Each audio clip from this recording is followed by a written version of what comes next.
এই যুবক, আসরের নামাজের এত দাম।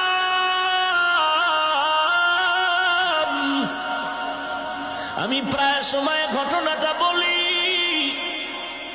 ওই ভারতের জমিনে ওলিয়ে কামেল, যার নামে আজও দিল্লি শহরের মধ্যে দাঁড়িয়ে আছে কুতুব মিনার, ওই কুতুবউদ্দিন মুখতিয়ার কাকি রহমাতুল্লাহ আলাইহি জবরদস্ত একজন ওলিয়ে কামেল কুতুবুল আলম। ইন্তেকালের সময় খাদেমকে ডেকে বললেন, রে খাদেম, আমি আর বোধহয় বেশি দিন বাঁচবো না, মরণাপন্ন হয়ে যাচ্ছি। ইশারাতান কেমন যেন মনটা খারাপ লাগতেছে। বিদায় বেলা দুইটা ওসিয়ত করে যাই, করায় গন্ডায় পালন করবি। এক নম্বরে মরণের পরে জানাজা পড়ায় তাড়াতাড়ি দাফন করে দিবি, দেরি করবি না।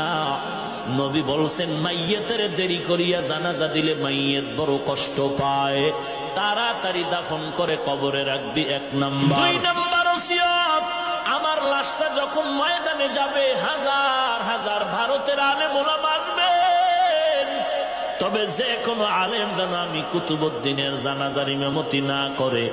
তুই আমি ঘোষণা দিলাম, এমন কিছু গুণের কথা বলবো, এই গুণওয়ালা মানুষ যদি তাকে জানাজা পড়াবে।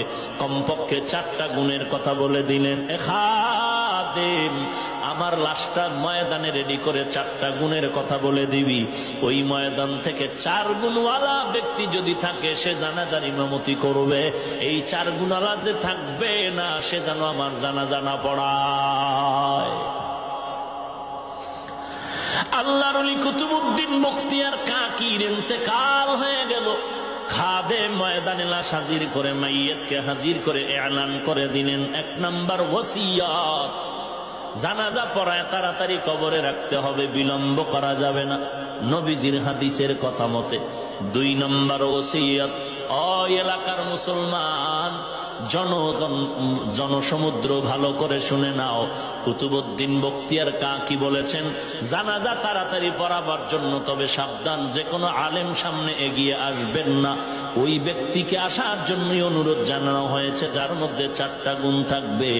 1 নম্বর গুণ, ওই বান্দা জানাজার ইমামতি করবে যেই বান্দা জীবনে আসরের 4 রাকাত ফরজ নামাজের আগে আরো 4 রাকাত সুন্নাত আছে, জীবনে তার সুন্নাত ছুটে নাই।